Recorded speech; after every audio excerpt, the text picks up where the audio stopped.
जैसा कि हम जानते हैं कि दो नॉन ज़ीरो वेक्टर्स की डॉट प्रोडक्ट, दो नॉन ज़ीरो वेक्टर्स मेरे पास हैं ए और बी।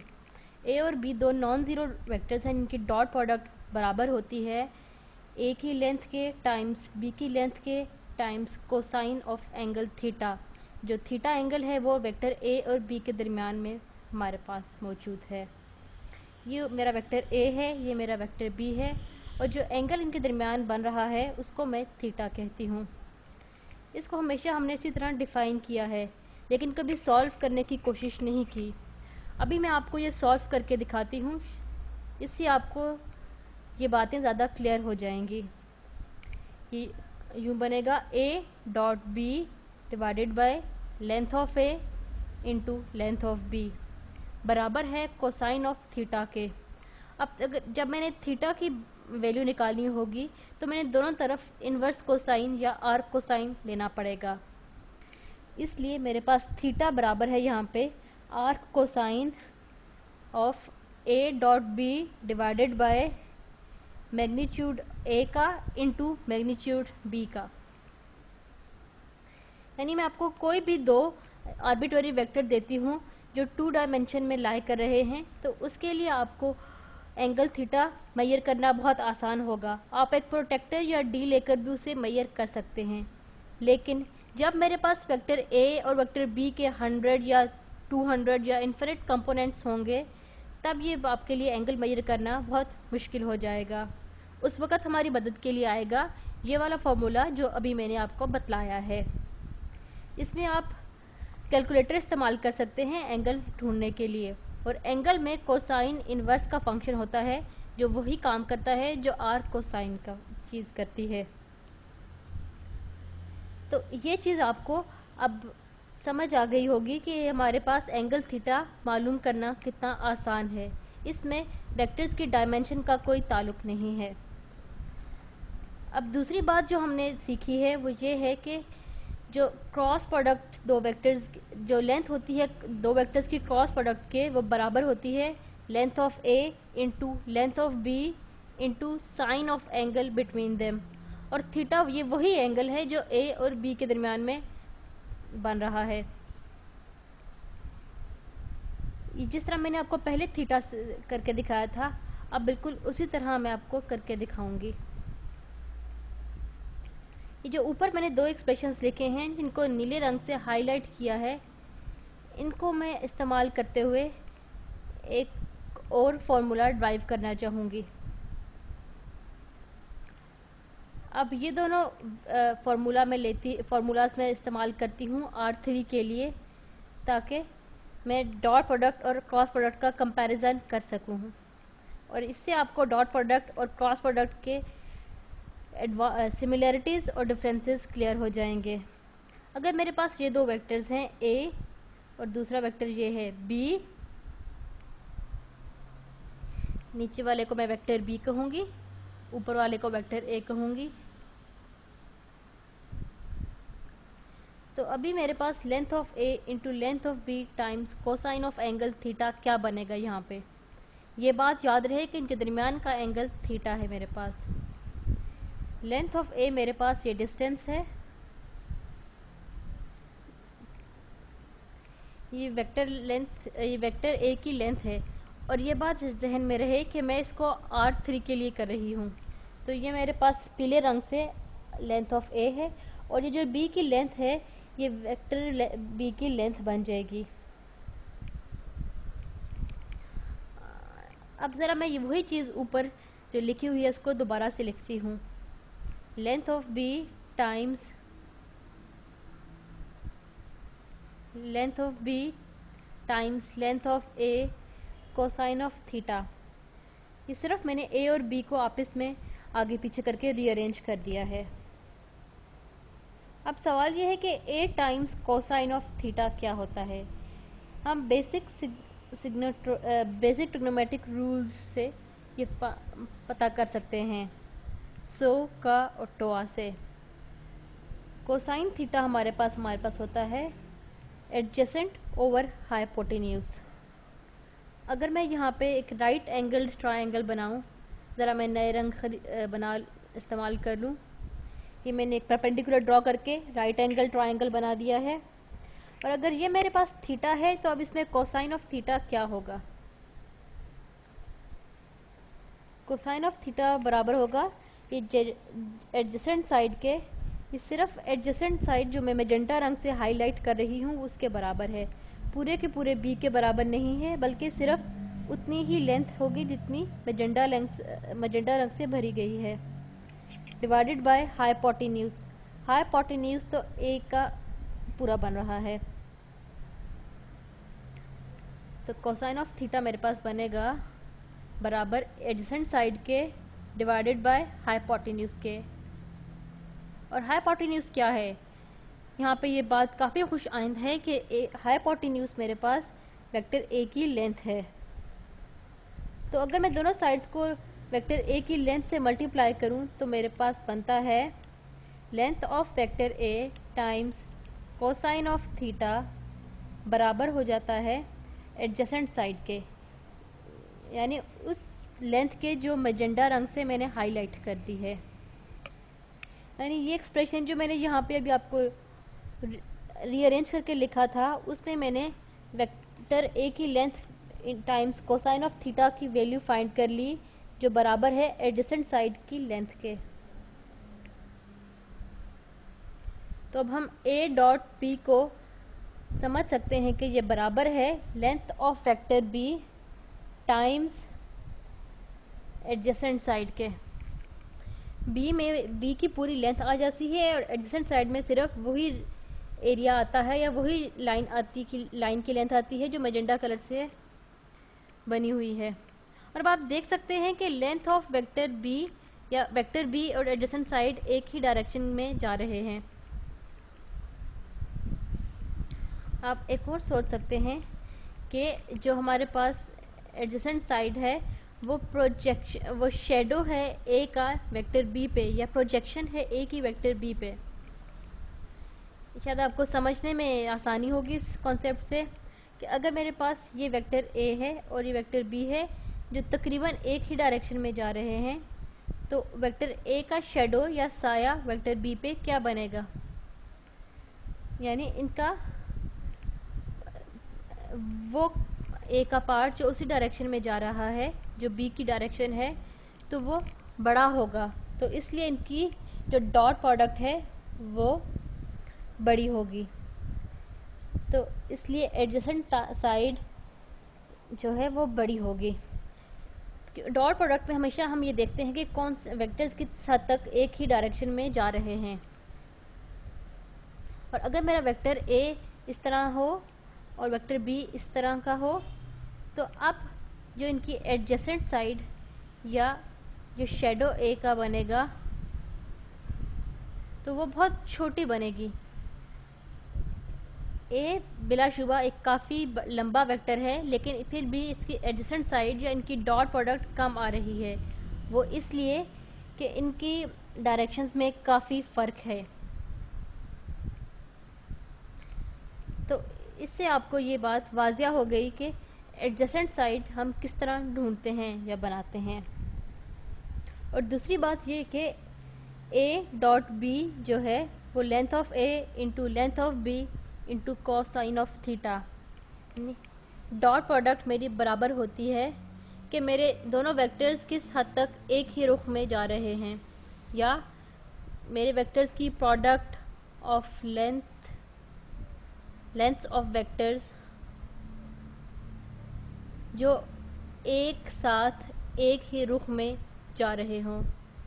यानी मेरे वेक्टर लेंथ्स की वो मेरे प्रोडक्ट ऑफ वेक्टर लेंथ्स या product of lengths of vectors वो जो एक ही रुख में एक साथ जा रहे हों वो मुझे डॉट प्रोडक्ट देते हैं।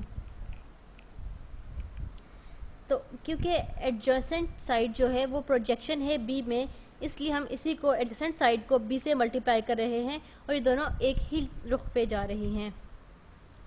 जब a डॉट बी 0 होता है जब a और b परपेंडिकुलर होते हैं। ये बिल्कुल हमारे पास सेंस बनाती है ये बात, क्योंकि जब भी कभी a और b एक दूसरे पे परपेंडिकुलर होंगे तो a की कोई भी प्रोजेक्शन या a का एडजेसेंट पार्ट जो है या जो प्रोजेक्शन ऑफ ए होगी वो कुछ भी नहीं होगी बी, बल्कि वो वही होगी जो ए है। यानी ए का कोई भी शेडो बी पे नहीं है।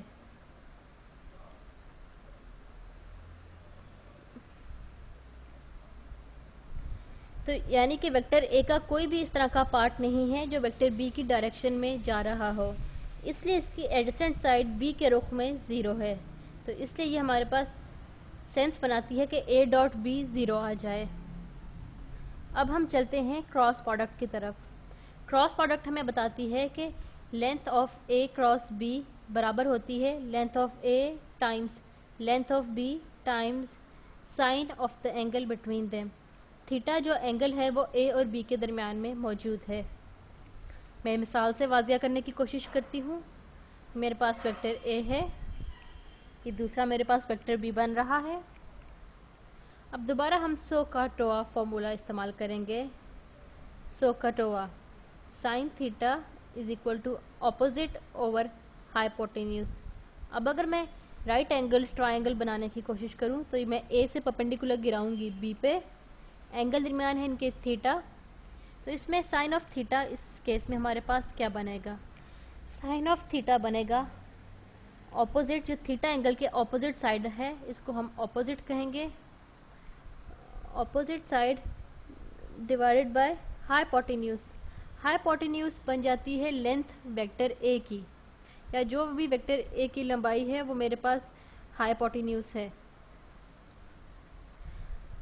अब अगर इन दोनों साइड्स को मैं मल्टीप्लाई करूं वेक्टर ए की लेंथ के साथ तो मेरे पास आ जाता है वेक्टर ए की length times sine of theta बराबर होती है ऑपोजिट साइड की लेंथ के या ऑपोजिट साइड की लंबाई के। तो अब क्रॉस प्रोडक्ट वाले फॉर्मूला को मैं रीअरेंज करके लिखती हूँ। तो ए क्रॉस बी की लेंथ बराबर है length of vector b times length of vector a times sine theta. और अब हम देख सकते हैं कि length of vector a times sine theta बराबर होती है ऑपोजिट साइड की लंबाई के। तो जब कभी भी हम क्रॉस प्रोडक्ट ले रहे होते हैं तो तब हम अपने वेक्टर बी की लेंथ को, जब भी हम क्रॉस प्रोडक्ट ले रहे होते हैं तो हम अपने वेक्टर बी की लेंथ को मल्टीप्लाई कर रहे होते हैं उस वेक्टर या उस लंबाई से जो परपेंडिकुलर होती है वेक्टर बी के। यानी कि ये बिल्कुल ऑपोजिट हमारे पास हो गया डॉट प्रोडक्ट के। जब हम क्रॉस प्रोडक्ट लेते हैं तो हम वेक्टर बी की लेंथ को उससे वेक्टर ए की उस लंबाई से या उस पार्ट से मल्टीप्लाई कर रहे होते हैं जो वेक्टर ए की वेक्टर बी के परपेंडिकुलर जा रहा होता है। ए डॉट बी में हम ये देख रहे थे कि ए का कितना पार्ट बी की डायरेक्शन में या बी के रुख में ही मूव कर रहा है, जबकि ए क्रॉस बी में हम ये देखते हैं कि ए का कितना पार्ट बी के परपेंडिकुलर मूव कर रहा है। अगर ए और बी दो वेक्टर मैंने परपेंडिकुलर बना दिए हैं तो इस केस में मेरे पास ए क्रॉस बी आएगा length of a times length of b. और हम जानते हैं कि साइन ऑफ 90 डिग्रीज हमें मैक्सिमम वैल्यू देता है और वो होता है 1। तो इस केस में जब भी कभी हमारे पास ए और बी परपेंडिकुलर होते हैं तो लेंथ ऑफ क्रॉस प्रोडक्ट हमारे पास मैक्सिमम या सबसे ज़्यादा आती है, क्योंकि साइन थीटा की मैक्सिमम वैल्यू 1 होती है तो साइन थीटा की values less than equal to 1 होती हैं।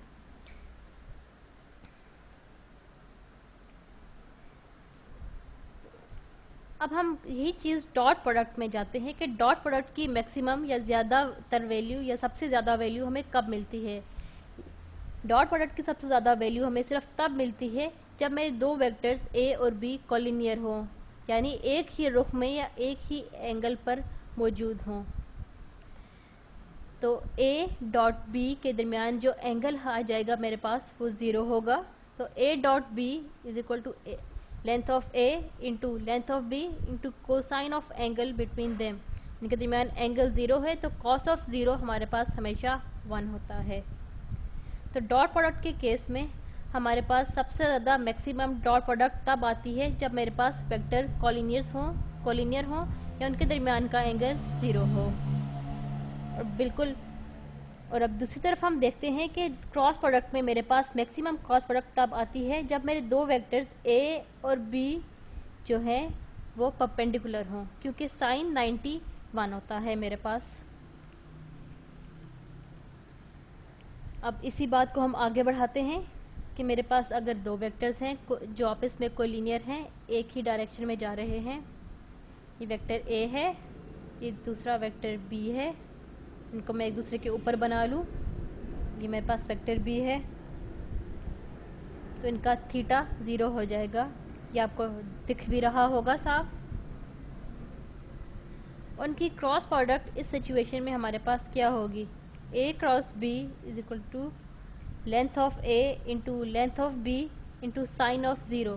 साइन ऑफ 0 0 होता है, इसलिए हमारे पास क्रॉस प्रोडक्ट 0 हो जाती है। यानी जब मेरे पास दो कोलिनियर वेक्टर्स होते हैं तो उनकी क्रॉस प्रोडक्ट या उसका क्रॉस प्रोडक्ट का मैग्नीट्यूड हमेशा 0 होता है, लेकिन इस केस में इनकी डॉट प्रोडक्ट मैक्सिमम होगी, जो बराबर होगी length of a times length of b के।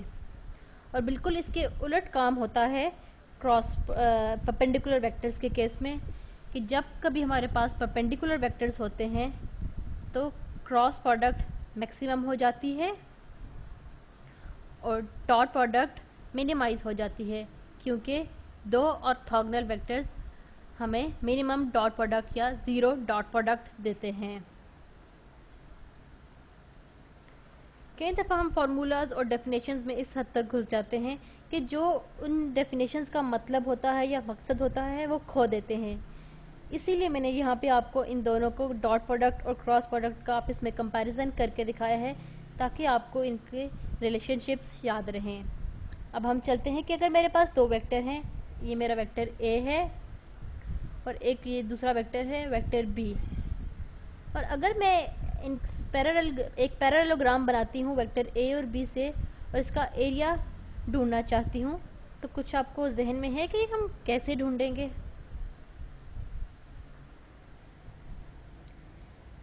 इसका एरिया बहुत आसान है। मैं ए से एक परपेंडिकुलर गिराऊंगी बी पे और एक राइट एंगल ट्रायंगल बना दूंगी और इसको मैं एच या हाइट कहूँगी। और इस परपेंडिकुलर का जो एरिया बनेगा, सॉरी माफ़ कीजिएगा, इस पैरेललोग्राम का जो एरिया बनेगा वो लेंथ ऑफ बेस जो बराबर है लेंथ ऑफ वेक्टर बी के टाइम्स हाइट ऑफ परपेंडिकुलर के होगी। अब आप सोच रहे होंगे इसमें हम हाइट कैसे फाइंड करें, या सवाल ही ये पैदा होता है कि मेरी हाइट क्या है। अब ये हम जानते हैं कि एंगल ए वेक्टर ए और बी के दरमियान जो एंगल है वो थीटा है, तो इसलिए हम ले लेंगे sine theta is equal to height over hypotenuse, और हाइपोटेन्यूज है यहाँ पे वेक्टर ए की लंबाई के बराबर। तो मेरे पास हाइट निकल आती है length of vector a times sine of theta.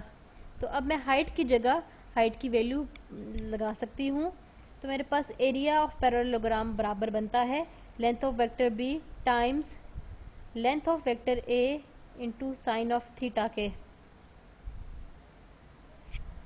और ये तो बहुत अच्छी बात हो गई कि ये बराबर है लेंथ ऑफ क्रॉस प्रोडक्ट के बराबर, यानी कि बिल्कुल वही चीज़ है जो लेंथ ऑफ क्रॉस प्रोडक्ट का फॉर्मूला था मेरे पास, वही मेरे पास एरिया ऑफ पैरेललोग्राम बन गया। अब आप सोच सकते हैं कि क्रॉस प्रोडक्ट जो दो वेक्टर्स की है या क्रॉस प्रोडक्ट दो वेक्टर्स की क्रॉस प्रोडक्ट की जो लंबाई या मैग्नीट्यूड है वो बराबर होती है उस पैरेललोग्राम के एरिया के बराबर होती है जो उन दो वेक्टर से मिलाकर बनाया जा सकता है। मेरा ख्याल है कि ये वीडियो आपको थोड़ी सी इंट्यूटिव और इंटरेस्टिंग लगी होगी और आप डॉट प्रोडक्ट और क्रॉस प्रोडक्ट की कुछ सेंस बना सके होंगे।